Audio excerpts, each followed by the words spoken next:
Varicose veins తో బాధపడుతున్నారా? భారతదేశంలోనే బెస్ట్ ట్రీట్మెంట్ అందించే ఏకైక హాస్పిటల్ ఏవిస్.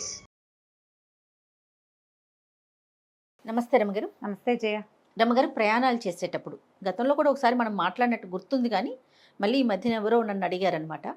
మనం ఏదైనా ప్రయాణం చేసే ముందు ఏదైనా శ్లోకం చదువుకోవటం కానీ, మనతో పాటు ఏమన్నా దేవుడి ప్రతిమలు, ఫోటోలు, అలాంటివి, ప్రతిమలు అంటే తీసుకెళ్ళలేం, ఫోటోలు అలాంటివి క్యారీ చేయటం కానీ, ప్రమాదాలు ఏం జరగకుండా, ఇబ్బందులు కలగకుండా క్షేమంగా వెళ్ళి లాభంగా తిరిగి రండి అని చెప్తూ ఉంటాం కదండి.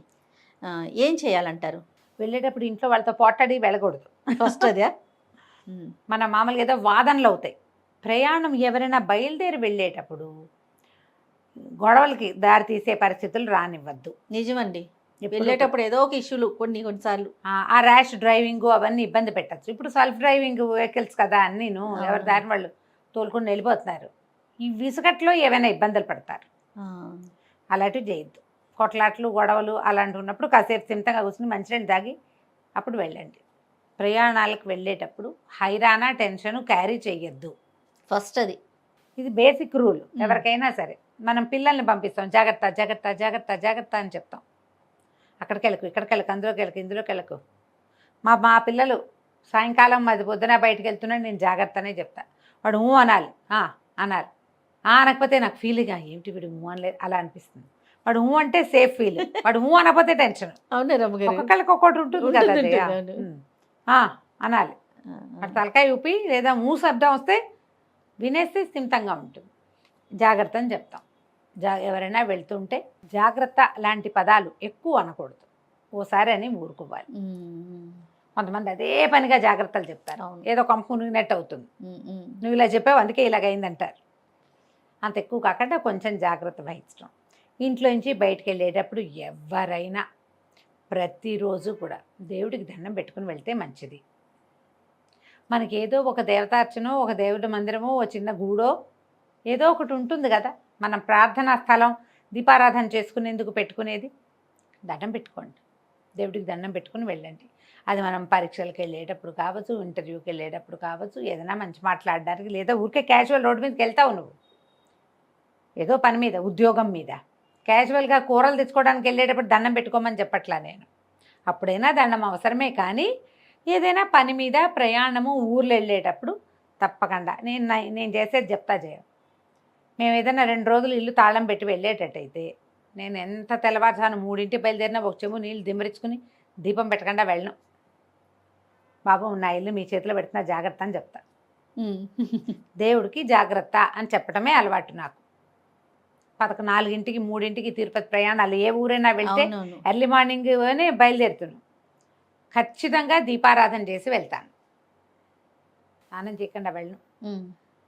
మీ అలవాట్లు, మీ పద్ధతులు మీరు ఎలా కావాలంటే అట్లా. కానీ ఒకసారి నమస్కారం చేసుకుంటే ఏంటంటే, మనం ఒక్కసారి భగవంతుడి ప్రతిమా విశేషమో, ఫోటోలో ఏదైనా చూస్తే మన దేవుడికి గూడు మనకి ప్రశాంతతనిస్తుంది కదా. అవును కదా. స్థిమితం ఉంటుంది లోపల. దానివల్ల ప్రయాణం సజావుగా అవుతుంది. ఏదైనా హ్యాండ్ బ్యాగ్లో అలవాటుగా కొంతమందికి ఒక్కొక్కళ్ళు ఒక్కొక్క రకంగా పెట్టుకుంటారు. పెద్ద పెద్ద ప్రయాణాల్లో రోజువారీ మన్ను ఓ బ్యాగు, నేను బ్యాగు తెచ్చుకుంటాం. బ్యాగులో కాస్త కుంకుమ, ఓ అమ్మవారిదో, అయ్యవారిదో, ఆంజనేయ స్వామిదో, రాముల వారిదో, మీకు ఇంకా మీ ఫేవరెట్లు, భగవంతుడు, దేవుడు ఏ విశేషం మీకు నచ్చుబాటుగా ఉంటే వారినో ఉంచుకోవటం బ్యాగులో. కబుక్కుని ఎక్కడైనా ఏదైనా ఇబ్బంది అయినా, భయం వేసినా, పిల్లలు బెదిరినా కుంకుమ తీసి బ్యాగులో నుంచి పెట్టుకుంటాం కదా. అవును. ప్రయాణాల్లో ఎక్కడైనా ఉంటుంది లోపల మన దగ్గర ఒక పాజిటివ్ ఫోర్స్ ఉంది, ఒక పాజిటివ్ ఎనర్జీ మనతో పాటు మనం ఎక్కడికి వెళ్తే అక్కడికి క్యారీ చేయటం. ఇది ఒక ప్రాక్టీస్. నువ్వు కూడా పెట్టుకుంటావు బ్యాగ్లో. నువ్వేం పెట్టావు చూపించు, నీ బ్యాగ్లో ఏమున్నాయి? నా బ్యాగే చూపించిన మీకు. చూపించు, చూద్దాం ఏముంది. నాది గోన్ బస్తా కదా, జోలి ఇది. నవద్రమ్మ గారు అన్ని చూపించను, కొన్ని చూపిస్తాను. జనరల్గా నువ్వు పాజిటివ్గా ఫీల్ అయ్యే విషయం ఏమిటో చూపించు మాకు. ఓకే. ఫస్ట్ నేను నా మనీ వ్యాలెట్లో పర్సులో ఒక పర్సు ఉంటుంది, దాంట్లో మళ్ళీ ఇంకొకటి ఉంటుంది. ఓకే. ఇది మా అయింది, తీసేసుకున్నా నేను. ఇందులో సాయిబాబాని పెట్టుకుంటానండి. కార్డ్స్తో పాటు, మనీతో పాటుగా ఒక బాబా గారు ఉంటాడు. మా కార్డులు మా దగ్గర ఒక జేజి ఉంటుంది, జేజి పెట్టుకుంటాను, కనకదుర్గ. ఓకే. తర్వాత కుంకుమ. మీరు చెప్తుంటే నాకు నా బ్యాగ్ చూసి చెప్పినట్టే అనిపించింది రమ్మగారు నాకు. నేను నా బ్యాగ్ గురించి చెప్తున్నాను. వచ్చే ఓ పర్సులో ఇంకో పర్సు అంటే కలిసిపోకుండా చూడ పోకుండా ఇప్పటికి 4 పర్సులు తీసింది. దానికి గోని బస్తాలు కావాల్సింది అన్ని పెట్టాలండి. కుంకుమ మళ్ళీ మొన్న ఈ మధ్య ఏదో గుడికి వెళ్తే అక్కడ అదో పొట్లం. ఇవి నేను బ్యాగులు మారుస్తా ఉంటా. ఈ మార్చిన పర్సు మాత్రం ప్రతిసారి ఇవన్నీ తీసి మళ్ళీ అందులో పెట్టుకుంటాను అనమాట. ఇది ఒక కార్యక్రమం. ఇంక ఇది అలవాటుగా ఎక్కడికి వెళ్ళినా ఏం చేసినా ఇది అలవాటు. కొన్ని చిల్లర పైసలు అక్కడి నుంచి ఏదో పుస్తకం ఉందిగా, వెంకటేశ్వర వ్రతకల్పం, ఇందులో విష్ణు సహస్రనామాలు అన్నీ ఉన్నాయి. అందుకని మొత్తం అన్నీ ఉన్నాయి. ఆయన ఉన్నాడు కదా బాలాజీ పెద్ద ఆయన ఉన్నారని చెప్పేసి ఈ బుక్ వెనకాల ఎవరు మలయప్ప స్వామి మలయెత్తున్నాడు. మలయప్ప స్వామి, ఎస్ అవును. ఇవి మాత్రం ఇంకా రెగ్యులర్గా ఈవెన్ నేను ఫ్లైట్లో జర్నీ చేసినా కూడా మొత్తం తీసి మళ్ళీ ఆ బ్యాగ్, చిన్న బ్యాగ్ అయినా సరే ఇవి పట్టేలాగా చూసుకునే పెట్టుకుంటాను అమ్మగారు. నా దగ్గర పుస్తకాలు ఉండవు, ఎందుకంటే నా నోటుకొచ్చు కాబట్టి. ఎస్ అంతేగా, పుస్తకం పెట్టుకోను. కానీ నేను కూడా అంతే, కొంచెం కుంకుమ, కొద్దిగా చిల్లర, ఆ పర్సు అలా మారుతూ ఉంటుంది. క్రెడిట్ కార్డ్స్, డెబిట్ కార్డులతో పాటుగా ఒక జేజీ ఎవరో ఒకళ్ళు. సాధారణంగా కనకదుర్గమ్మే ఉంటుంది. అంటే దుర్గమ్మే మీ ఫేవరెట్ ఇంకోటి కాదు, ఆ ఫోటో కలర్ఫుల్గా ఉంటే అట్రాక్టివ్గా ఉంటుంది, అందుకు అదొకటి.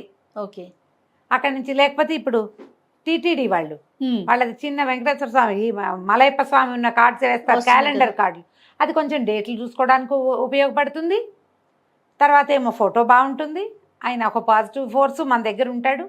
ఏదైనా తప్పి తగిలి ఉంటే లోపల నుంచి తీసి తండ్రి నువ్వు ఉన్నావు నాయనా అని ఓ మాట చూసుకుని కంటితో చూసుకుని దండం పెట్టుకోవడానికి బాగుంటుంది. ఇవి ఒక అలవాటుగా ఉంచుకోండి. అలవాటుతో పాటు అమ్మగారు ఇందాక మీరు చెప్పారు చూడండి, మనతో పాటు ఏదో ఒక శక్తి ఉంది, ఒక నమ్మకం, ఒక ధైర్యం. మనం జాగ్రత్తగా వెళ్ళి వస్తాము, ఎలాంటి ఇబ్బందులు ఉండవు. ఏదన్నా వచ్చినా సమస్య వచ్చినా ఆయన ఉన్నాడు కదా, ఆ తల్లి ఉంది అనే ఒక నమ్మకం. అంతే. ఈ అలవాట్లతో పాటుగా ఇంట్లో నుంచి బయటికి వెళ్ళేటప్పుడు ఆంజనేయ స్వామిని తలుచుకోవటం, వినాయకుడిని తలుచుకోవటం, ఈ రెండు చాలా మంచివి. సాధారణంగా ఏం చెప్తారంటే ఆంజనేయ స్వామి ద్వాదశ నామావళిలోనే పయనించున్నప్పుడు శయనించున్నప్పుడు నిన్ను తలచిన అని చెప్తారు. ఏ భయాలు ఉండవు. పడుకునేటప్పుడు ఆంజనేయ స్వామిని తలుచుకోవాలి, ప్రయాణం చేసేటప్పుడు ఆంజనేయ స్వామిని తలుచుకోవాలి. ఎక్కడికైనా వెళ్ళేటప్పుడు వీళ్ళు ఏంటంటే వాళ్ళు మనతో పాటు ప్రయాణం చేస్తారని చెప్పబడుతుంది. నాకు ఇంకొక ప్రాక్టీస్ ఉంది, పిల్లలకి స్కూల్కి వెళ్ళేటప్పుడు కూడా చెప్పేదాన్ని ఆపదామ పడతారని చెప్పుకుంటా చేయ. కారు ఎక్కటం ఆలస్యం, ఆపదామ పడతారం ఒక 11 సార్లు లెక్క పెడతాను. ఏదైనా ఫ్లైట్ ఎక్కుతున్నాం, నాకు ఫ్లైట్లు భయం అయినా ఎక్కుతూనే ఉన్నాం అనుకో, ఫ్లైట్ లోపలికి వెళ్ళంగానే అడుగు పెట్టడం ఆపదామ పడతారని చదువుకుంటాను నేను. మనతో పాటు మన చుట్టూతో అందరికీ ఉంటుంది, మనొక్కళ్ళకనే కాదు కదా. ఎవరికి ఆపదామ పడతారం ఇష్టం ఉంటే వాళ్ళు అది చదువుకుంటారు. ఆంజనేయ స్వామి ఆసక్తి ఉన్న వాళ్ళు ఆంజనేయ స్వామిని తలుచుకుంటారు. బోలెడు శ్లోకాలు ఉన్నాయి ఆంజనేయ స్వామివి కదా. ఈ బోలెడు శ్లోకాల్లో ఏదైనా ఒకటి చదువుకోవటం. నాకు ఒకటి అలవాటు ఏమైందంటే, నేను ఈ మన ఇంతకుముందు ఎప్పుడు నేను మీతో విడిగా చెప్పా కానీ మన ఆన్ స్క్రీన్ నేను ఎప్పుడు చెప్పాల. డిగ్రీ అయ్యి 1 సంవత్సరం గ్యాప్ వచ్చిన తర్వాత ఇప్పుడు నేను ఒక సంగీతం క్లాసులో చేరా. అవునవును, అది చెప్తుండే బందరు వెళ్తుండేదాన్ని అని చెప్పేదాన్ని. ఫైనల్ ఇయర్లోనే, డిగ్రీ పూర్తి కాకముందే ఫైనల్ ఇయర్ అప్పుడే చేరితే నాకేంటంటే ఈ సరిగమల సంగీతం కంటే లలిత సంగీతం ఎక్కువ ఇష్టం. ఈ లలిత సంగీతం నేర్చుకునే క్రమంలో ముందు నేను సీతామహాలక్ష్మి గారిని బందర్లో సంగీతం టీచర్ గారు, నా ఫ్రెండ్ శారదా వాళ్ళు వెళ్ళారు, దాంతో కలిసి అక్కడికి వెళ్ళాం. ఓ, శారద గారు అక్కడ ఫ్రెండా మీకు? School friend. అవునా? School friend Sharada. అయితే వెళ్తే ఏమైంది, నాకు లలిత సంగీతం ఇష్టం అంటే ఆవిడ చెప్పారు, అమ్మాయి ఇట్లా కాదు, తులసిరావు గారిని ఒకరు ఉన్నారు, నువ్వు ఆయన అయితే లైట్ మ్యూజిక్ నేర్పిస్తారు, లలిత సంగీతం చెప్తారు, మీరా భజనలు అవి చెప్తారు, అక్కడికి వెళ్ళమని ఆయనది ఒక అడ్రస్ చెప్పారు. నేను ఆయన దగ్గరికి వెళ్ళాను. చాలా కాలం తర్వాత మాస్టర్ని ఇవాళ ఆన్ స్క్రీన్ చెప్తున్నాను నేను, నువ్వు ఇంతకుముందు విన్నావు ఈ సంగతి.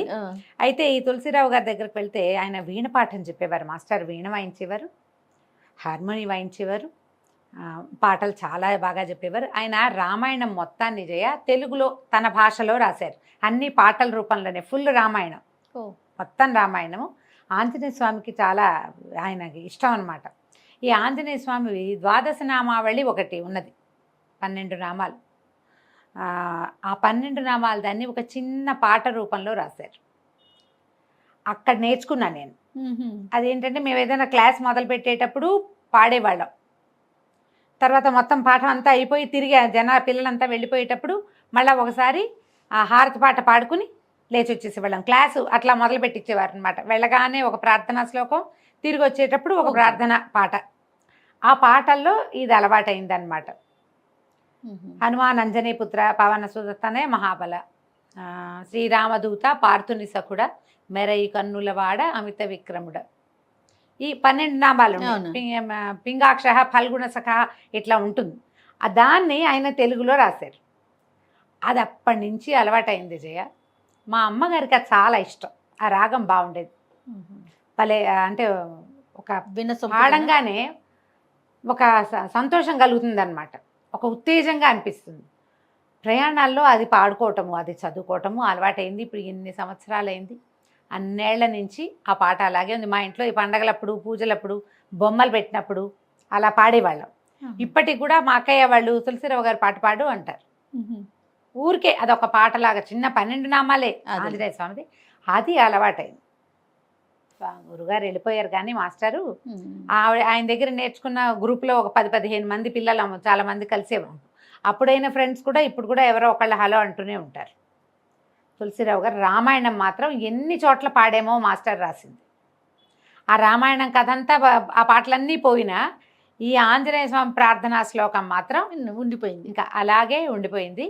ఇక అట్లా అలవాటుగా ఉంటుంది కదా. ఒక ఎలా అనిపిస్తుంది అంటే, మనం ఏదైనా ఒక మంచి విషయాన్ని గురించి మాట్లాడామనుకో మనసుకి ఆహ్లాదంగా ఉంటుంది. నువ్వు ఒక సెంటో ఏదో ముట్టుకున్నావు, రోజంతా ఆ వాసన మన చేతికి ఉంటుంది. పాజిటివ్ ఎనర్జీ అలాంటిది. ఇది మీరు ఫీల్ అవ్వాలి,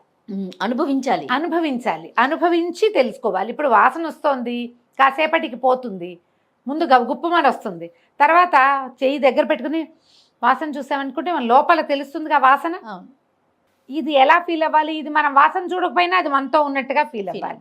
మీరు దానికోసము ఒక ప్రాక్టీస్ కోసమే ఏదైనా ఒక భగవంతుడి ప్రతిమో, ఒక కార్డో, ఒక పుస్తకమో, దేవుడికి వాడిన అమ్మవారికి పూజించిన కుంకుమో, అయ్యవారికి సమర్పించిన విభూదో, భస్మమో ఏదైనా ఒకటి మనతో పాటు ఉంచుకుంటే, కొంతమంది అమ్మా నాన్నలు గుర్తుగా ఉంచుకునే వాళ్ళు కూడా ఉంటారు. వీళ్ళు మనతోటే ఉన్నారన్న భావన వస్తుంది. మీకు ప్రయాణాల్లో ప్రమాదాలు జరగవు. ఒకవేళ జరిగినా ఎక్కువ ప్రమాదం కాకుండా ఏదో చిన్న దాంతో పోతుంది. దేవుడు మనతో ఉన్నాడు అనిపిస్తుంది. అంటే ఇవన్నీ పెట్టుకునే వాళ్ళు, ఈ గుళ్ళకి వెళ్ళేవాళ్ళు, గోపురాలకు వెళ్ళేవాళ్ళు, యాత్రలకు వెళ్ళి యాక్సిడెంట్లు అయిన వాళ్ళు ఉండరా అని ఒక ప్రశ్న ఉంటుంది మన వెనకాల కదా, అందరికీ వస్తుంది. అయ్యప్ప గుడి దీనికి వెళ్ళి తిరిగి వచ్చినప్పుడు ప్రమాదం జరిగింది, పోలేదా వాళ్ళు దేవుడి దగ్గరికి వెళ్ళారు, అక్కడ ఎందుకు పాజిటివ్ ఫోర్స్ పనిచేయలేదు అంటారు. రకరకాలు జరుగుతాయి. ఇప్పుడు అయ్యప్ప గుడికి వెళ్ళి ఆ యాక్సిడెంట్ అయిందని నువ్వు అయ్యప్ప గుడికి వెళ్ళడం మానేస్తావా? ఎవరైనా మానతారా? మానం కదా. తిరుపతి కొండ మీద చూస్తూ యాక్సిడెంట్ అయింది, తిరుపతి కొండ వెళ్ళటం మానేస్తావా? ఎందుకు? రోడ్డు మీద వెళ్తున్నవాడు పడిపోతాడు, మన ఎదురుకుంటాను, నువ్వు వెళ్ళడం మానతావా? మానవుగా ఎందుకు మానలేదో చెప్పు. దానికి ఒక ఆన్సర్ ఉందా మన దగ్గర? జరుగుతూ ఉంటాయి అట్లా, అంతే. జరుగుతున్నాయని మనం వెళ్ళడం మానలా. అన్నం తింటూ తింటూ ములక్కాడ ముక్క గొంతులో గుచ్చుకుని పోయారు మొన్న ఈ మధ్య ఎవరో తెలిసిన వాళ్ళు. అది చెప్పారు ఆ మాట, ములక్కాడ గుచ్చుకుంది. ములక్కాడలు మానేస్తాం మనం, ములక్కాడ గుచ్చుకుంటుంది, జాగ్రత్తగా ఉంటాం ఓ పూట, తర్వాత అది మర్చిపోతాం. జీవితం అలాంటిదే కదా. అంతేగా. పాజిటివ్ ఎనర్జీని ప్రశ్నించద్దు, ఫస్ట్ ఇది నేర్చుకోవాలి. అది మనతోటి ఉంచుకోవాలి. ఏదైనా నోటితో మంచి మాట అనుకునే అలవాటు ఉంటే ఒకటి అనుకోండి, అది మీకు ప్లస్సే, కానీ దానివల్ల మీకు ఏ నష్టమూ జరగదు, ప్లస్ అవుతుంది. అవును. కొంతమంది కారులో బయలుదేరంగానే విష్ణు సహస్రనామం పెట్టుకుంటారు ప్రయాణాల్లో. ముందు అది వినేశాక తర్వాత ఇంకోటి ఏదైనా చిన్న చిన్న డ్రైవ్స్ అయితే ఏవో దేవుడి పాటలు పెట్టుకుంటారు. అన్నీ కూడా మీరు సంగీతం పెట్టుకున్నట్టే ఇది కూడా అంతే. పాజిటివ్ సంగీతం పెట్టుకుంటే ఇంకా మంచిది. ప్రాక్టీస్ చేయండి, ఇది పిల్లలకి నేర్పించండి. మీ పిల్లల్లో దైవభక్తి ఎలా పెంచాలని మనవాడు ఎప్పుడు రెగ్యులర్ క్వశ్చన్ అది. పిల్లల్లో దైవభక్తి అలవాటు చేయాలి. అన్నంతో పెరుగన్నంలో ఆవకాయ నలుచుకోవడం, అరటిపండు నలుచుకోవడం, మామిడి పండు నలుచుకోవడం, అరిసె ముక్కో సపోటా వాళ్ళు నలుచుకోవడం ఎలా నేర్పించాం మనం, అంతేనా? దైవభక్తి అట్లా నేర్పించాలి.